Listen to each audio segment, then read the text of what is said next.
Salve, salve, meu povo! Tudo bem? Tudo jóia? Tudo beleza? O vídeo de hoje, a nossa pílula de história de hoje, vai ter o som do barulho da construção aqui do lado. Viva o progresso, né? Viva o desenvolvimento!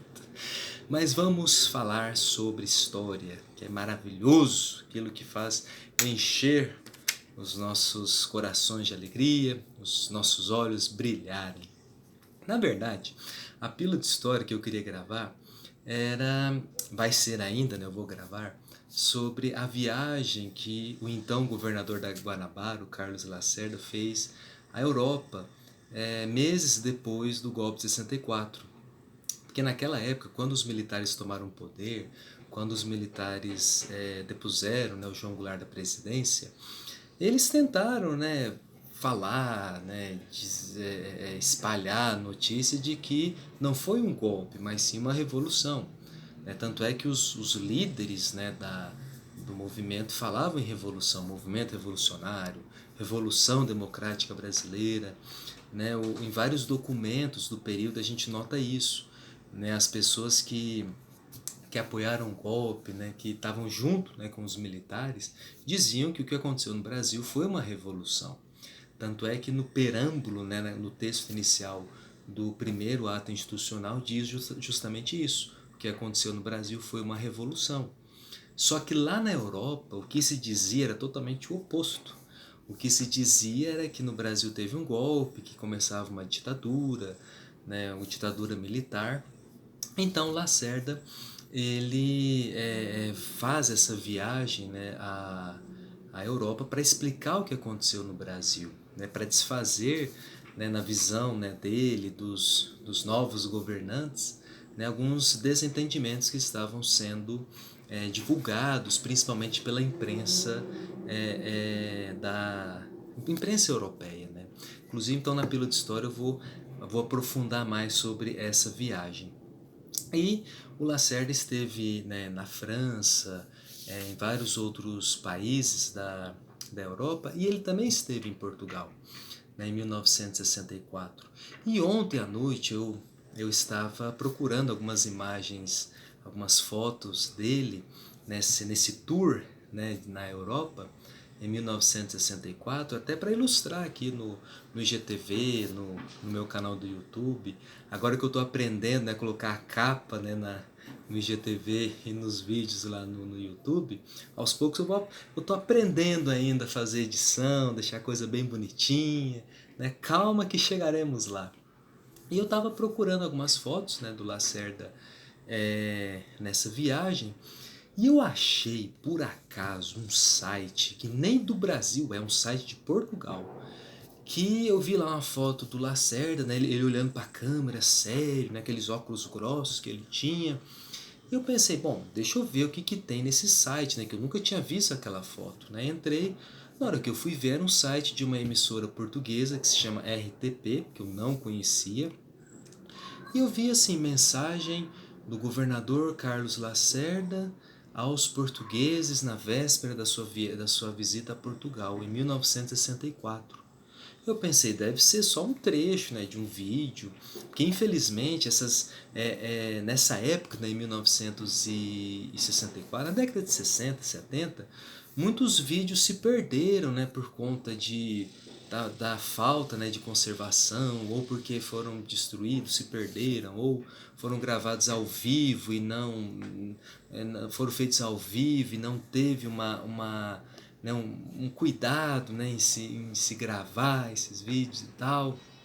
Então eu imaginei que seria um vídeo assim de 10 segundos, 20 segundos, apenas um trecho. Mas para minha surpresa era um vídeo de 10 minutos. E é óbvio que eu vi e eu falei, meu Deus, como é que eu não achei essa preciosidade antes? Né, o Lacerda foi, né, eu estudei, né, sobre o Carlos Lacerda para o meu mestrado. Né, eu analisei, a minha fonte histórica foi, né, o epistolário dele, né, as cartas que ele escreveu e recebeu de 1964 a 1968. Né. Eu vou até também gravar um vídeo falando um pouco sobre o meu mestrado. Né, que eu busquei entender como é que ele, que era a principal liderança civil né, do movimento que depôs João Goulart, fortíssimo candidato à presidência, como é que ele foi foi se distanciando dos militares, né? E, e eu fui percebendo justamente isso, que o Lacerda ele foi se é, se apropriando não, né? Ele foi se apegando ainda mais ao seu projeto de poder, a ser o presidente do Brasil, e deixou de lado, né, aquilo que se chamava, né, de revolução, né? Quem estava no poder queria era a lealdade ao movimento e não a candidaturas, né, personalistas, né? Então o Lacerda acabou se distanciando. Então, né, o Carlos Lacerda ele fez essa viagem a Portugal, mas antes dele ir, ele gravou para a RTP lá de Portugal uma mensagem ao povo português. E o que me admirou foi assim a facilidade que ele tinha para discursar. Ele era um exímio orador. Tanto é que os seus grandes inimigos, que fizeram acusações críticas, detonaram Carlos Lacerda, né? Eles reconheciam, nesse ponto eles foram justos, em reconhecer que o cara, além de ser um cara muito inteligente, ele também tinha o dom da oratória. O cara falava muito bem. O cara ele tinha essa qualidade de saber se expressar bem. E eu tô vendo lá ele falando lá para os portugueses. Eu olho, tá lá a mesa dele, eu acredito que tenha sido gravado essa mensagem no gabinete dele, lá no Palácio da Guanabara. Eu falei, gente, o cara tá falando sem nenhum papel. Eu, para gravar esses vídeos, agora eu tô fazendo meu roteirinho aqui. Né? Às vezes eu gravo alguns vídeos sem roteiro, assim, já de cabeça, às vezes eu me embanando, às vezes eu penso, eu dou aquelas quebradas, né? Ele não. Ele falando direto e falando de Portugal, de independência do Brasil, falou da América, falou dos Estados Unidos, falou de Churchill, falou de Roosevelt. Eu falei, que? Como assim? Né? Antigamente os líderes, né, eles eram eles tinham, né, essa qualidade, né, de falar bem em público, de se preparar também, né, bem para expressar, né, a sua ideia, o seu projeto. Né? Naquela época você poderia até discordar, até achar um absurdo os projetos apresentados pelas nossas lideranças, mas você sabia que o cara acreditava naquilo e eram alternativas apresentadas para o Brasil, né, que infelizmente se perderam. Né? Então, além dessa mensagem que está lá no site da RTP, né, no arquivo, tem também outras imagens do Carlos Lacerda em visitas a Portugal. E é isso que é o tema dessa pílula de história. É justamente mostrar essas várias viagens que o Lacerda fez a Portugal e tem alguns detalhes que muitas vezes quando a gente vê rapidamente ou pela primeira vez a gente não nota. Mas quando a gente reconhece o contexto do momento e observa esses detalhes, a gente começa a entender como é que um político vai se distanciando do poder e como as atenções da imprensa, as atenções, né, de outras autoridades, de outras lideranças, vão também deixando, né, essa personalidade de lado. Né? Então, o Carlos Lacerda ele foi para Portugal em 1964 e essa foto aqui, ó, eu sei que meu print não ficou muito legal, mas essa foto aqui, ó, que está aqui atrás, é da entrevista coletiva que o Lacerda concedeu assim que ele desembarcou em Portugal, no aeroporto de Lisboa. Repara só o tanto de gente aqui, ó. Aquilo que nós chamamos de papagaio de pirata. Ó, tem gente aqui ao redor dele. Olha o tanto de microfone, ó. Olha o tanto de microfone. Se você ver o vídeo, você vai ver que em vários momentos tem pessoas que passam na frente da câmera e a câmera tem que afastar um pouco para mostrar, para evitar, né, que o carão, né, da pessoa que passou, né, desfoque a imagem. Então olha só, nesse ano aqui, 1964, o Lacerda era praticamente o porta-voz, né, a liderança civil, né, da chamada Revolução de 64. E como tinha acabado de acontecer, todo mundo queria ouvi-lo, né? Ouvir quais eram as propostas, os objetivos daquele movimento, né? O que se pretendia, né? O que o Brasil se pretendia com o Brasil, o que se pretendia fazer, né, nos meses seguintes. E o Lacerda, né, até com o cabelo meio bagunçado, né, talvez pela viagem, né, ele fala e fala muito bem também. Inclusive nesse momento assim, que deve ser uma pressão, né, uma entrevista coletiva, né? Você não sabe as perguntas que vão ser feitas, né? Aquele tanto de gente te aglomerando, né? Nessa época que a aglomeração não tinha nenhum problema, né, como hoje em dia. Então veja o tanto de gente, ó. Então em 1964 Lacerda chegou sendo recebido até por tinha populares no aeroporto, inclusive nas imagens mostram isso. Pessoas que estavam ali acredito no terraço do aeroporto saudando Lacerda. Quando que um governador do Brasil, de algum estado brasileiro hoje em dia, chega em algum país e é recebido, né, como se fosse um popstar, né? Então, os portugueses eles reconheciam, né, essa atuação do Lacerda, né, em 1964. Agora, vou mostrar uma outra imagem do ano seguinte, 1965. Aqui, ó. Carlos Lacerda novamente em Portugal, né? Repara, olha a diferença. Veja que aqui não tem ninguém. Ele está sozinho, né?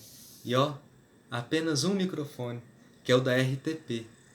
O que isso quer dizer, né? Que em 1965 o Lacerda ele ainda era governador da Guanabara, mas nesse ano, né, ele já estava em processo de rompimento tanto com o presidente Castelo Branco, o primeiro presidente da ditadura, como com os militares que estavam no poder.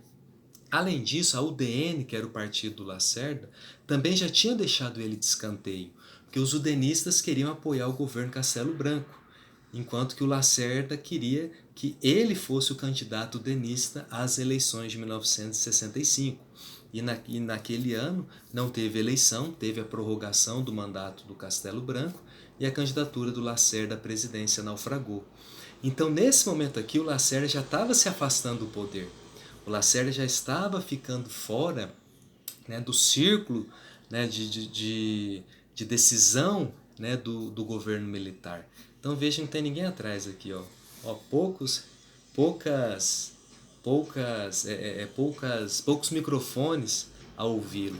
Aí pode dizer o seguinte, não, mas talvez a viagem possa ter sido inesperada, talvez pode ter acontecido algum imprevisto, tudo bem. Só que eu estou chamando a atenção para isso porque no ano anterior foi totalmente diferente. No ano anterior, Lacerda chegou como, né, como eu falei, como se fosse um popstar, né? Ele acenando para o público português que foi lá recepcioná-lo, aquele tanto de gente querendo ouvi-lo. Agora, no momento que ele começa a romper com os militares, ó, já não tem tanto interesse, né, em ouvi-lo. Ele acaba se tornando essa voz dissonante. E aqui nesse momento, o Lacerda ele estava, aqui foi momentos antes dele embarcar de Lisboa para o Rio de Janeiro, ele tinha ido até Portugal para fazer um acordo com alguns arquivos portugueses para que se pudesse microfilmar, gravar alguns documentos relacionados ao Rio de Janeiro e que pudessem ser enviados para o Museu da Imagem do Som, né, que estava em construção e que seria inaugurado dentro, né, dos festejos dos 400 anos de fundação do Rio de Janeiro, né, que foi feito em 1965. Inclusive foi esses festejos, né, foram os principais investimentos que o Lacerda fez no ano de 1965. Né? E nessa entrevista aqui, em nenhum momento ele fala de revolução, em nenhum momento ele fala em nome do presidente da República, como ele falou em 1964. Em nenhum momento ele fala quais eram os objetivos da revolução para aquele ano de 65, o que iriam fazer. Né? Ele fala mais dessa questão dessa troca, né, de documentos relacionados ao Rio de Janeiro. Mas ele deixa escapar uma coisa que talvez, dependendo da interpretação, né, eu fiz essa interpretação, uma indireta. Né, ele falando que estava cansado de só discursos, né, de só palavras, né, que era preciso ter mais ações. né, talvez, né, um recado indireto para o governo, né, que tinha um discurso e acabou seguindo outros caminhos, né? Então veja só, olha a diferença. Eu vou até voltar aqui, olha a foto de 1964 como estava. Ó, ó o tanto de gente, ó. Olha os microfones. Um ano depois, ó. Então por isso que me chamou a atenção. E é por isso também que eu interpreto, né, dessa forma. Talvez possa ter alguém que interprete diferente. Mas é nesse sentido, né, de você ver um cara que um ano antes era recebido como se fosse um chefe de Estado em Portugal, né, a imprensa toda ao redor dele, e no ano seguinte, assim. Né? Então chamou minha atenção isso. Né? Então Lacerda, em 1965, ele estava no último ano, né, do seu mandato à frente do governo da Guanabara, né, e ele já estava brigado com os militares, já estava brigado com a UDN, o seu partido, e em 1966, Lacerda novamente volta a Portugal. Opa, nessa daqui não. Lacerda volta novamente a Portugal, só que dessa vez aqui o Lacerda estava fora do governo da Guanabara, ele não conseguiu fazer o seu sucessor, né? Quem foi eleito foi o Negrão de Lima, que era seu inimigo político, e inclusive o Lacerda ele até renunciou ao mandato de governador da Guanabara poucas semanas, né? Pouco tempo antes do término do seu mandato. Em 1966 o Lacerda estava rompido com os militares, inclusive ele tinha até convocado uma entrevista no Rio de Janeiro em que ele falava que ele estava vomitando o Castelo Branco, que era o presidente na época, que ele estava muito decepcionado. Né? Inclusive, tem até alguns artigos que ele escreveu para o jornal Tribuna da Imprensa, que ele fundou em 1949, que ele já começa a chamar a Revolução de 64 como golpe de 64. Né? Então, em 1966, repara, ó, não, tem só uma pessoa aqui que eu não consegui reconhecer. E nessa visita aqui do Lacerda, em 66, no site do arquivo da RTP, eu não achei nenhuma entrevista dele aqui. Né? Tinha alguém filmando e tinham outros jornalistas tirando foto. Né? Aí eu não sei se nessa viagem aqui ele iria se encontrar com o ex-presidente Juscelino Kubitschek, que até anos anteriores era o seu principal inimigo político, seu principal adversário, e seria também o seu rival caso houvesse eleições presidenciais em 1965. O Lacerda foi até Portugal para se encontrar com o ex-presidente e formar a Frente Ampla, né, que era a união, né, das lideranças civis que foram marginalizadas depois do golpe de 64, uma forma de se opor ao predomínio dos militares do poder, né, ao militarismo no poder. Né? E eu não sei se essa visita aqui do Lacerda foi para se encontrar com Juscelino. Né? Não tem uma definição, né, ali na legenda da RTP. Né? Inclusive esse encontro do Lacerda com Juscelino foi noticiado na imprensa. Né? Eu não achei jornais ou revistas lá de Portugal, mas na biografia do Carlos Lacerda, que o John Foster Dulles escreveu, né, no volume 2, fala que esse encontro, né, dessas duas lideranças até então opostas, né, foi bem recebida pelos portugueses, porque os portugueses eles tinham, né, essa admiração pelos dois. Né? Inclusive no próprio site do arquivo do RTP tem algumas visitas também do Juscelino Kubitschek. Inclusive o casamento da filha dele, da Márcia Kubitschek, aconteceu lá em Portugal. E aí eu vi isso hoje, né? Eu fiquei me perguntando, será que ela casou lá por questões políticas do Brasil, porque o Juscelino tinha sido cassado, né? Não sei. Né? Então eu queria compartilhar isso com vocês, né? Essa alegria que é descobrir, meio que descobrir por acaso, né, esses tesouros da nossa história que estão, né, guardados em um site que nem é do Brasil, um site de Portugal. Né? E eu acredito que isso que faz aquilo que a gente chama de vocação, né? Que é você olhar para isso e falar, caramba, eu quero estudar isso, eu quero estudar história, eu quero trabalhar nisso, eu quero divulgar, eu quero falar sobre isso, né? Eu acredito que seja é aquilo que motiva a gente a fazer, né? A estudar, a dar aula, preparar as coisas, né? Então, nessa pila de história, que pelo tempo aqui que eu tô vendo, não vai dar tempo de eu passar no IGTV, vou divulgar, vou postar no meu canal no YouTube e depois eu vou passar, né? Vou divulgar também no meu Instagram aqui quando o vídeo estiver pronto. Né? Então é interessante a gente observar essas imagens ao longo do tempo, né, e ver como que os políticos vão se afastando, né, do poder por divergências, por críticas, por outros motivos, né, e como a presença deles na imprensa também vai se modificando. O que antes chamava atenção, tanto do público como da própria imprensa, aos poucos vai sendo deixado de lado. Aos poucos vai virando uma nota de rodapé, uma notinha aqui e acolá. O que era uma grande manchete na capa de um jornal acaba se tornando, né, uma notinha ali, né, na página 4 ou 5. Né? Então é isso. E vou gravar também, hoje ou amanhã, aí eu vou reduzir, né, a minha fala, né, vou tentar reduzir para liberar no IGTV e também no meu canal no YouTube a pílula de histórias sobre a viagem de Carlos Lacerda à Europa e a consequência que teve, que não foi nada fácil. Certinho? É isso daí, espero que estejam gostando do nosso conteúdo aqui de história, que esse conteúdo maravilhoso, espero que estejam gostando. E vamos continuar, é isso aí. Aquele abraço, fique com Deus e até a próxima. Tchau, tchau.